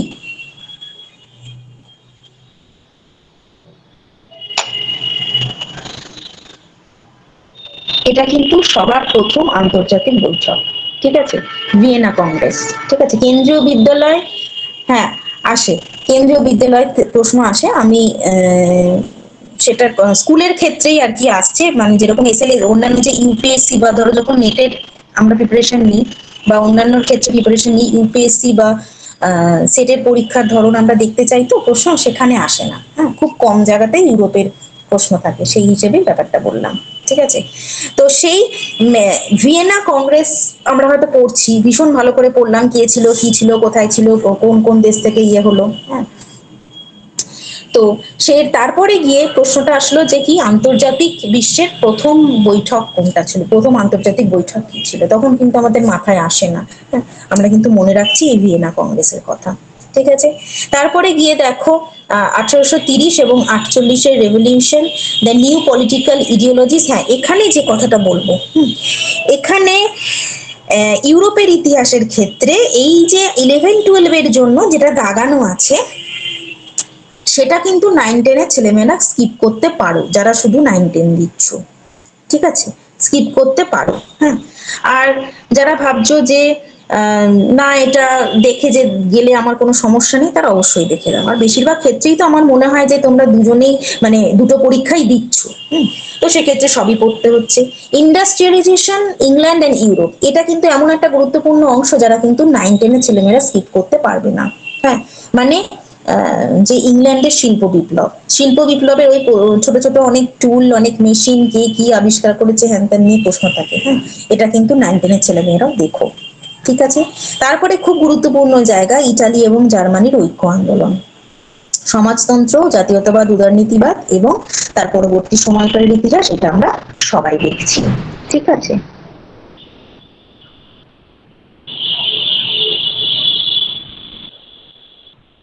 আচ্ছা আমি কিভাবে জানবো যদি হেল্প করেন এসএলএসএস গ্রুপ সি গ্রুপ ডি সম্পর্কে জানার জন্য? আচ্ছা ঠিক আছে, আমি যেটা বলছি বলে নি। হ্যাঁ, তারপরে আমি তোমার প্রশ্নের উত্তর দিচ্ছি। ঠিক আছে, এবার দেখো লাস্ট যেটা ইউনিটে আমরা চলে এসেছি, এরপর আমি বইগুলো ছবি দেখাবো, সেটা হচ্ছে ইউরোপিয়ান ইম্পেরিয়ালিজম। ঠিক আছে, যেখানে থাকছে economic forces behind European imperialism of the late 19th century. এটা 11-12-এর ছেলেমেয়েরা কিন্তু খুব ভালো করে পড়ছি। হ্যাঁ, নয়া উপনিবেশবাদ, নয়া উপনিবেশবাদের যে ধরন এবং তার হাত ধরে যে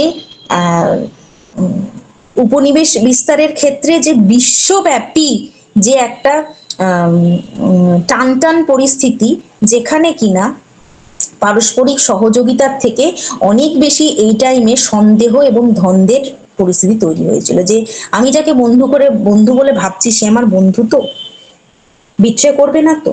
ঠিক আছে, এই যে বিষয়গুলো তখন ভীষণভাবে রাজনীতিকে এফেক্ট করেছিল এবং তার জন্যই কিন্তু আমরা দেখেছিলাম যে কোল্ড ওয়ার সিচুয়েশন, ঠান্ডা লড়াই এবং বিশ্বের মেরুকরণের যে সূত্রপাত হয়েছিল। ঠিক আছে, না চায়না জাপানের ইতিহাস এসএলএসটিতে পড়তে হবে না। ঠিক আছে, তো এই এসএলএসটিতে রুশিয়ান রেভলিউশনটা কিন্তু 11-12 জন্য রাখা হয়েছে, অর্থাৎ কিনা যারা শুধুমাত্র 9-10 দেবো বলে ভাবছি তারা কিন্তু ফার্স্ট ওয়ার্ল্ড ওয়ার পর্যন্ত পড়ে শেষ। ঠিক আছে, তারপরে আর তোমাদের পড়তে হচ্ছে না। আর যারা 11-12 দিচ্ছ তারা অবশ্যই দ্বিতীয় বিশ্বযুদ্ধ পর্যন্ত পড়ছি, এবং সেক্ষেত্রে অনেকগুলো বিষয় কিন্তু এক্সট্রা পড়তে হচ্ছে। ফ্যাসিজম, তারপরে ওয়েমার প্রজাতন্ত্র, নাৎসিজম ইন জার্মানি এবং দ্বিতীয় বিশ্বযুদ্ধ। এবং এই দ্বিতীয় বিশ্বযুদ্ধের পরে, যেরকম এখানে লেখা নেই দেখো, প্রথম বিশ্বযুদ্ধের পরে কোন আন্তর্জাতিক সংস্থা তৈরি হয়েছিল, দ্বিতীয় বিশ্বযুদ্ধের পরে কোন আন্তর্জাতিক সংস্থা তৈরি হয়েছিল, এবং তাতে কারা কারা কোন কোন সদস্য যোগ দিয়েছিল, কে যোগ দেয়নি, হ্যাঁ, তার সদর দপ্তর কোথায় ছিল, তার হেড তখন কে ছিলেন, এগুলো কিন্তু পড়তে হবে। এটা কিন্তু সিলেবাসে লেখা নেই। বোঝা গেছে? নেট সেটের লেভেলে কোশ্চেন আসবে কি, দেখো কোন লেভেলের কোশ্চেন আসবে সেটা তো আমরা এরকম ভাবে এক কথায় বলে দিতে পারবো না, কিন্তু কথা হচ্ছে যে আমরা ধরে নেব যেহেতু প্রতিযোগিতা যথেষ্ট পরিমাণে বেশি থাকবে, টাফ থাকবে, আমরা নিজেরাই কিন্তু একটু লেভেলটাকে হাই রাখার চেষ্টা করব। ঠিক আছে, আচ্ছা, আমার মোটামুটি সিলেবাসটা বলা হয়ে গেছে, এবার আমি বইগুলো দেখাবো। ঠিক আছে, আচ্ছা, প্রথমে চলে আসি ভারতবর্ষের ইতিহাস। হ্যাঁ, ভারতবর্ষের ইতিহাসের ক্ষেত্রে জীবন মুখোপাধ্যায়, আমি একদম প্রথমেই বলেছি সব থেকে অথেন্টিক বই হচ্ছে জীবন মুখোপাধ্যায়। হ্যাঁ, সেলফ স্টাডি বা যারা বই কিনতে চাইছো, নোট কিনতে চাইছো, সকলের জন্য এবার আমি আলাদা আলাদা করে বলবো। জীবন মুখোপাধ্যায়ের বইটা 3টে খণ্ডে পাওয়া যায়। হ্যাঁ, তো 3টে খণ্ডে ভারতবর্ষের ইতিহাসটা থাকে, আবার ইউরোপের ইতিহাসের জন্য একটা খণ্ড আছে। তো তোমরা যারা টেক্সট বইয়েতে হ্যাবিচুয়েটেড, বা তোমাদের হাতে হয়তো অনেকেরই এই বইটা আছে, যাদের নেই, যারা এই কদিনের জন্য ধরো চটজলদি পড়বে, এই টেক্সট বই কিন্তু পড়তে গেলে একটুখানি টাইম লেগে যাবে। সেক্ষেত্রে তোমরা কোন বইটা নেবে সেটাও আমি বলে দেবো। তো সবচেয়ে অথেন্টিক এবং সহজ এই বইটার কথা আমি প্রথমেই তোমাদের সাজেস্ট করছি, এবং তারপরে আরেকটা ঐতিহাসিক অধ্যাপক প্রভাতাংশু মাইতির দুটো বই, ভারত ইতিহাস পরিক্রমা এবং ভারত ইতিহাস পরিক্রমা, শ্রীধর প্রকাশনীর বই, সে বইটা কিন্তু খুব ভালো, বেশ ভালো। এই বইটা কিন্তু আমরা রাখতে পারি, তবে এই বইয়ের ল্যাঙ্গুয়েজটা একটু কঠিন। একটা মিনিট।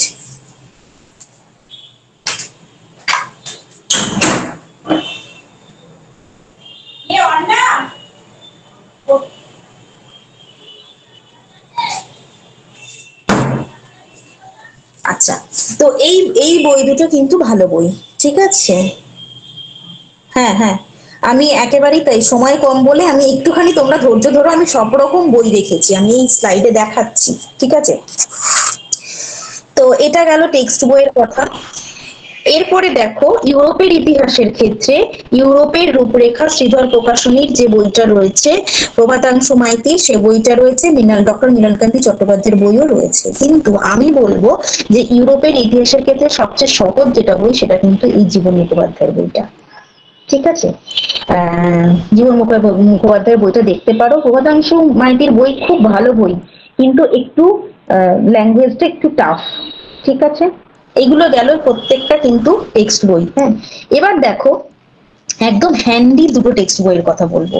যারা মনে করছো যে একটা বই কিনে পুরো সিলেবাসটা কভার করব, মানে ইউনিট 1 থেকে নিয়ে ইউনিট 10 ভারতের ইতিহাস, আবার তোমার ইউরোপের ইতিহাস সবটা কভার করব, তাদের জন্য এই দুটো বই। হ্যাঁ, স্বদেশ সভ্যতা এবং বিশ্ব, এটা জীবন মুখোপাধ্যায়ের লেখারই বই।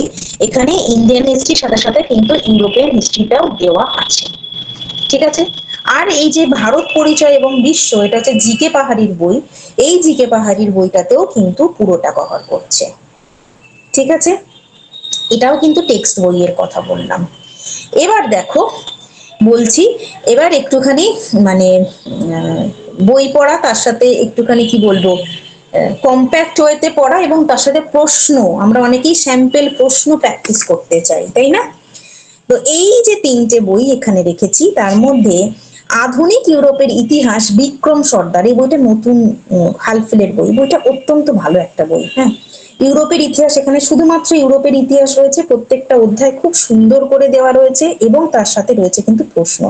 হ্যাঁ, তোমরা কিন্তু এই বইটা, যারা মনে করছো যে ইউরোপের ইতিহাসে ভয় লাগে, কি বই কিনবো, বা 9-এর বই, সহায়িকা বই কোথা থেকে খুঁজতে যাব না যাব, টাইম নষ্ট হবে, একটা হ্যান্ডি বই যদি এমন থাকে যেখানে ইউরোপের ইতিহাসটা আমি খুব সুন্দর করে এইটুকু টাইমে পড়তে পারবো, সে কিন্তু এই বইটা নিতে পারো।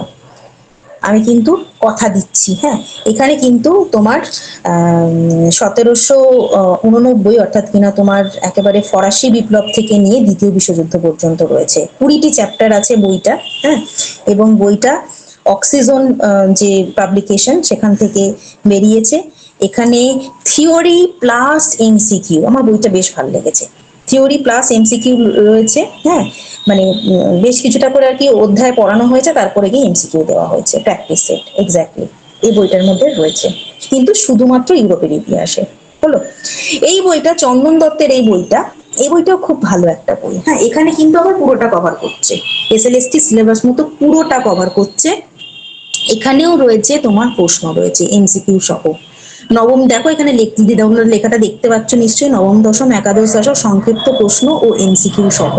হ্যাঁ, টেক্সট পার্ট রয়েছে, তার সাথে এমসিকিউ রয়েছে, কারণ প্রত্যেকেরই পড়া হয়ে যাওয়ার পরে হ্যাঁ এমসিকিউ লাগে। কি বলছো আমি বুঝতে পারছি না, কি প্র্যাকটিস সেট নেই, একটুখানি ফুল সেন্টেন্সে লিখলে ভালো হয় আমার বুঝতে। আচ্ছা, আর একটা বই এখানে আমি রেখেছি, সেটা হচ্ছে ভারতের ইতিহাস এবং স্বাধীনতা সংগ্রাম। হ্যাঁ, এটা জীবন মুখোপাধ্যায় এবং বিভাস ঘোষাল দুজনে মিলে লিখছেন। এটা কিন্তু সো কল্ড এসএলএসটির জন্য দাগানো কোনো বই নয়। এটা ভারতের ইতিহাস রয়েছে, এটা যে কোনো কম্পিটিটিভের ক্ষেত্রেই ব্যবহার করা হয়। তো সেক্ষেত্রে বইটা কিন্তু খারাপ না, কারণ এখানে প্রচুর এমসিকিউ এর ভ্যারাইটি দেখা যায়। ঠিক আছে, ছায়া প্রকাশনের বই এটা। এবার আর একটা বই, আর দুটো বইয়ের কথা বলবো, সেটা হচ্ছে গোপালকৃষ্ণ পাহাড়ির বই। সেটা তোমার ইউরোপের ইতিবৃত্ত বলেও পাবে, আবার তুমি বিপ্লব থেকে বিশ্বযুদ্ধ পাবে। হ্যাঁ, এই দুটো ফর্মেই বইটা আছে। যারা ইউরোপের ইতিহাসের ক্ষেত্রে মনে করছো যে আমি জীবন মুখোপাধ্যায় আছে, তার পাশাপাশি আর একটা বই নিতে চাইছি, তারা কিন্তু এই বইটা দেখতে পারো। ঠিক আছে, ফার্স্ট পেজটা দেখান, কোন বুকের ফার্স্ট পেজটা দেখাবো?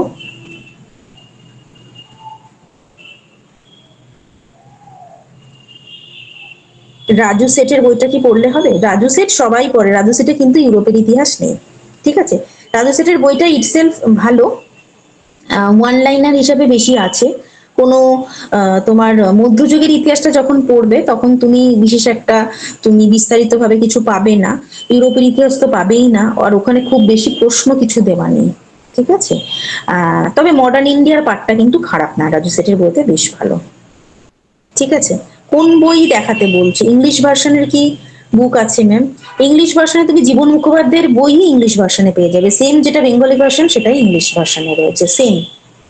কেমন, এই বইটা খোঁজো, পাবে। আর হ্যাঁ, এই বইগুলোর ক্ষেত্রে বলি, এই যে যেটা একদম নতুন বই, আমি সবার প্রথমে যারা আধুনিক, শুধুমাত্র আধুনিক ইউরোপ জানতে চাইছো ভালো করে, এই যে নতুন বইটার কথা বলছি না, আধুনিক ইউরোপের ইতিহাস, যেটা বিক্রম সর্দারের লেখা, এই বইটার কিন্তু দামের যেটা ট্যাগ আছে 400 টাকা মতো দাম লেখা আছে। তো এই বইটা তো সবে সবে এসছে, সব জায়গায় কিন্তু পাওয়া যাচ্ছে না, তোমরা কিন্তু ইয়েতে পেয়ে যাবে, আমাদের যে বই বিপণী আছে সেখানে কিন্তু এই বইটা রয়েছে অ্যাভেলেবেল, সুন্দরভাবে অ্যাভেলেবেল। আর বাকি যা আমি বই দেখালাম সব বইই কিন্তু তোমরা বিএসএসিআই এর যে বই বিপণী সেকশন, সেখানে কিন্তু ফোন করলে পেয়ে যাবে। ঠিক আছে, জীবন মুখোপাধ্যায়ের বুকে 3টে যেখানে ছিল। আচ্ছা আচ্ছা, হ্যাঁ তোমরা স্ক্রিনশট যারা যারা নিচ্ছ আমাকে বলো, আমি স্লাইড গুলো থামাবো। ম্যাম পিটি কি হবে? পিটি হওয়ার কথা এখনো বলা হয়নি, কারণ আমরা সবে কালকে বা আজকে যেটা জেনেছি সেটা হচ্ছে পরীক্ষাটা হচ্ছে 30 বা 31 তারিখে, তার বিজ্ঞপ্তি বেরোবে, মানে নোটিফিকেশন বেরিয়েছে অ্যাকচুয়ালি। তো তখন পলাশি থেকে পার্টিশন খুব ভালো বই, এই প্রসঙ্গে আসছি। হ্যাঁ, আমি এটা শেষ করে নিই। সেটা হচ্ছে কি যে তোমার পিটির কথাটা বলছিলাম। তো পিটির কথাটা আমরা ওই নোটিফিকেশনে আমরা দেখতে পাবো যে পিটিটা থাকছে কিনা। ঠিক আছে, সাবজেক্টটা থাকছে এবং সাবজেক্টের সিলেবাস সেম থাকছে, এটা যেরকম বলে দিয়েছে। ঠিক আছে, ওই বিজ্ঞপ্তিটা বেরোক, ওখানে যদি পিটির কথা বলা থাকে আমরা কিন্তু পিটির গাইডেন্স তোমাদের দিয়ে দেবো। আচ্ছা, পলাশি থেকে পার্টিশন, পলাশি থেকে পার্টিশনের ক্ষেত্রে বলছি যে পলাশি থেকে পার্টিশন কথাটার মধ্যেই তুমি বুঝতে পারছো এটা শেখর বন্দ্যোপাধ্যায়ের বই। বইটা হচ্ছে তোমার অত্যন্ত ভালো এবং অত্যন্ত অথেন্টিক একটা বই। কিন্তু এখন যদি কেউ মনে করো যে আমি এই বইটা পড়তে শুরু করব, এটা তো গ্র্যাজুয়েশনের বই অ্যাকচুয়ালি।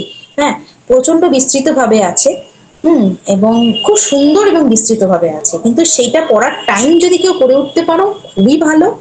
আর যদি কেউ মনে করো যে না আমি অতটা টাইম দিতে পারবো না, সেক্ষেত্রে আর কি বইটা কিনে ফেলো না, আমি এটাই বলবো। যার কাছে আছে সে অবশ্যই দেখো। সমর মল্লিক, বিপানচন্দ্র, সুরঞ্জন চট্টোপাধ্যায়, হ্যাঁ অবশ্যই, এগুলো তো একদম মানে সব সময়কারের আর কি ভালো বই। ঠিক আছে, আচ্ছা তাহলে এবার চলে আসি যে জায়গাটায়, সেটা হচ্ছে যে বই নিয়ে কিন্তু আমি অনেক কিছু দেখালাম। হ্যাঁ, এবার আমি যেটা বলবো সেটা হচ্ছে যে আমরা কিভাবে পড়াচ্ছি বা নিজেদের যে পড়ার জায়গাটা, সেক্ষেত্রে সময় ম্যানেজমেন্ট কি করে করবো, তাই না? এই বিষয়টা প্রত্যেকের থাকে। তো সেক্ষেত্রে প্রথমে, একদম প্রথমে তোমরা, আজকে আমি জানি মোটামুটি এখন প্রায় 150 জন আমার সাথে রয়েছে, সবাই মোটামুটি ডাউনলোড করে ফেলেছো প্রশ্ন, তাই না? ক্লাসটা করতে করতে সবাই ডাউনলোড করে ফেলেছো পিওয়াই কিউ। পিওয়াই কিউটা তোমরা একটু ভালো করে চোখ বোলাও, আর যখন পড়বে সেগমেন্ট ওয়াইজ পড়বে। মানে যদি তুমি মনে করো, দেখো আমরা প্রত্যেকে ইতিহাস পড়তে বসেছি আজকে, নিশ্চয়ই নতুন নয়, আমরা কম্পিটিটিভ স্টুডেন্ট নয়, আমাদের এটা নিজেদের মাদার সাবজেক্ট। তো সেই কারণে আমাদের ক্রোনোলজি বুঝতে হবে বা ঘটনা বুঝতে হবে এরকম তো ব্যাপারটা না, আমরা পুরো ব্যাপারটাকে সুন্দরভাবে মনে রাখবো, আত্মস্থ করবো। সেক্ষেত্রে যদি তুমি মডার্ন দিয়ে শুরু করো, তুমি মডার্নের কোশ্চেন গুলো একটু এক জায়গা করে নাও। মানে ওই যে 2 নম্বরের যখন আসতো, আমাদের হাতে তো 2 নম্বরের প্রশ্নই বেশি পিওয়াই কিউতে, সেখানে হয়তো দেখা গেছে যে মন্ত্রী মিশন নিয়ে প্রশ্নটা এসছে, মন্ত্রী মিশনের তোমার সদস্যদের নাম লেখো, সাইমন গো ব্যাক কোথা থেকে শুরু হয়েছিল, কেন হয়েছিল, এইরকম প্রশ্ন তো আগে আসতো। দস্তক কি, হ্যাঁ এইরকম প্রশ্ন আসতো আগে। তো সেই প্রশ্নগুলো, মডার্ন ইন্ডিয়ার প্রশ্নগুলোই তুমি 3টে পার্টে ভাগ করে নাও। একটা হচ্ছে একদম প্রথম থেকে নিয়ে তোমার ইংরেজদের আগমন থেকে নিয়ে বাংলা পলাশি বক্সার পর্যন্ত, তারপরে তোমার আধিপত্য বিস্তার, ইংরেজ ইস্ট ইন্ডিয়া কোম্পানির আধিপত্য বিস্তার, এবং তারপরে স্বাধীনতার যুদ্ধ, সেখানে গান্ধী যুগ, সেখানে আচ্ছা আমার এখানে একবারও নেতাজির কথা বলা হয়নি, নেতাজি সুভাষচন্দ্রের ভূমিকা, আইএনএ, তারপরে তোমার নৌ বিদ্রোহ, এগুলো কিন্তু একটাও লেখা নেই সিলেবাসে, ভালো কথা, এগুলো কিন্তু প্রত্যেকটা পড়তে হবে। ঠিক আছে, এইভাবে তুমি কি কি প্রশ্ন পেলে সেগুলো লিখে নাও, এবং তারপরে সেই অংশগুলো তুমি কিন্তু পড়ে ফেলার চেষ্টা করো। হ্যাঁ, ভালো করে পড়ে ফেলো। তারপরে গিয়ে তুমি আরেকটা সেগমেন্ট ধরো। হ্যাঁ, পিওয়াই কিউটা পাবে হচ্ছে, তুমি তো প্রথম থেকে আছো পাপিয়া পাল, তুমি এখনো বুঝতে পারোনি? পিওয়াই কিউটা আমাদের ওয়েবসাইটে দেওয়া আছে। হ্যাঁ, bssi.in ওয়েবসাইটে দেওয়া আছে, অলরেডি সবাই ডাউনলোড করে ফেললো। তাই তো, অনেকেই আমাকে বললেন যে ডাউনলোড করেছো। তো যাই হোক, তুমিও যাও, অত্যন্ত ইজি ভাবে তুমি এটা ডাউনলোড করে ফেলতে পারবে। তো এবার তোমার দেখা হয়ে গেল প্রত্যেকটা সেগমেন্ট, প্রাচীন, মধ্য এবং আধুনিকের প্রশ্ন কিরকম আছে, কোশ্চেন কতটা তলিয়ে এসছে। এবার তুমি সিলেবাসটাকে সাথে নাও এবং কোশ্চেন দেখে দেখে কিন্তু পড়া শুরু করো। হ্যাঁ, এবার ধরো এক একজনের কি হয়, এক একটা জায়গা আমি ভুলে গেছি বা এই জায়গাটা আমি কম জানি, সেখানে তাকে একটু বেশি করে টেক্সট বই পড়তে হবে। হ্যাঁ, আর বিএসসিসি তে যখন ক্লাস হয়, যখন রেগুলার বেসিসে ক্লাস হয়, তখন যে পিপিটি শো করে ক্লাস হয়, পিপিটিতে প্রচুর প্রচুর তথ্য দেওয়া থাকে, এবং যখন যিনি পড়াচ্ছেন তিনি কিন্তু এই যে মুখে যে কথাগুলো বলছেন সেগুলো প্রত্যেকটা ইম্পর্টেন্ট, সেগুলো স্টাডি করো এবং নোট করো। হ্যাঁ, আর তারপরে গিয়ে তোমাদের নিজের নিজের জায়গা থেকে যা যা বইপত্র এতদিন পর্যন্ত সংগ্রহ করেছো, এমন নিশ্চয় কেউ নেই যে তোমার কাছে কিছুই বই নেই, এটা তো হতে পারে না। তো সেই সমস্ত বই নিয়ে শুরু করো, আর আমি যে বই দেখালাম সেই বইগুলোর থেকে তুমি এবার নিজের মতো করে কাস্টমাইজ করে ভাবো যে তোমার ঠিক কোনটা কোনটা দরকার, কি হলে ভালো হবে। জগন্নাথ জানার বই, ইতিহাস বই কেমন ম্যাডাম? যার কাছে কেনা আছে পড়তে পারো, নতুন করে কেনার দরকার নেই। ঠিক আছে, আমি যে বইগুলো বললাম সেগুলোর মধ্যে থাকো, আমার মনে হয় বেটার হবে। ঠিক আছে, জীবন মুখোপাধ্যায় সব থেকে অথেন্টিক, আমি বারবার বলছি। আর যাদের কাছে অলরেডি জীবন মুখোপাধ্যায় আছে, হ্যান্ডি বই কেনার হলে পরে তোমরা কিন্তু এইটা কেনো, ইউরোপের এইটা কেনো, চন্দন দত্তের বই কেনো। যাদের কাছে টেক্সট বই আছে তারা কোশ্চেনটা যাতে সলভ করতে পারো সেটা দেখার জন্য এই দুটো বই কিন্তু কিনতে পারো। ঠিক আছে, তো এইভাবে চলবে পড়াশোনা। আর তার সাথে যেটা করতে হবে সেটা কিন্তু প্রশ্ন সলভ করতে হবে। হ্যাঁ, প্রশ্ন সলভ করার ক্ষেত্রে প্র্যাকটিস সেটের দরকার লাগে। প্র্যাকটিস সেট বলে তোমরা একটুখানি খোঁজো, আমি তোমাদের আরো একটা ক্লাসে আসার চেষ্টা করবো। আমি একটু নিজে প্র্যাকটিস বইগুলো ভালো করে আমার এখনো দেখে ওঠা হয়নি, যেগুলো এখন খুব চলছে। তবে বেশ কিছুদিন আগে একটা বই দেখেছিলাম, যেটার কথা আমার মনে পড়ছে, তপতি পাবলিকেশনের একটা এনসাইক্লোপিডিয়া বলে একটা বই আমি দেখেছিলাম। সে বইটাতে কিন্তু প্রচুর প্রশ্ন ছিল। হ্যাঁ, কিন্তু ইউরোপের প্রশ্ন ছিল না, আধুনিক এই ভারতবর্ষের ইতিহাসের উপর পুরো প্রশ্ন ছিল, বেশ মোটা সোটা একটা বই। হ্যাঁ, সে বইটা আমার তখন ভালো লেগেছিল। হ্যাঁ, কিন্তু এখন ইউরোপের ইতিহাস বা পুরোটা নিয়ে যে কোশ্চেনের যে বইগুলো নিশ্চয়ই বের করবে এখন বিভিন্ন পাবলিশাররা, সেই বইগুলো হাতে এলে আমি সেই বইগুলো রিভিউ তোমাদের দেওয়ার চেষ্টা করব। ঠিক আছে? আচ্ছা, কেউ একদিন গ্রুপ সি গ্রুপ ডি, হ্যাঁ গ্রুপ ডিটা একটু বলবেন। গ্রুপ সি গ্রুপ ডি কি বলবো, গ্রুপ সি গ্রুপ ডি এর ক্ষেত্রে যেটা থাকে সিলেবাস আমি যতটুকু জানি যে একেবারে জেনারেল জিকে থাকে, ম্যাথ থাকে, ইংলিশ থাকে, এরকম থাকে। তো জেনারেল জিকের ক্ষেত্রে তোমাকে ইতিহাস ভূগোল থেকে শুরু করে ক্লাস 10 তুমি যা যা পড়েছো সবটাই তোমাকে কিন্তু সাথে রাখতে হবে। আর তুমি যদি ইতিহাসের স্টুডেন্ট হয়ে থাকো তোমাকে তো আলাদা করে ইতিহাস পড়তে হচ্ছে না, তুমি বাকি সাবজেক্টগুলো ফোকাস করতে পারো। ঠিক আছে? আর কি প্রশ্ন আছে দেখি। ম্যাম আপনাদের পেড ব্যাচের ক্লাস কবে থেকে শুরু হবে? পেড ব্যাচের ক্লাস শুরু অলরেডি একটা হয়েছে, আরো হবে। যেহেতু এখন প্রচুর স্টুডেন্ট ডিমান্ড আছে, আমি চেষ্টা করছি তোমাদেরকে অফিসিয়াল ফোন নাম্বারটা আমি টেক্সট করছি। ঠিক আছে, একটা মিনিট।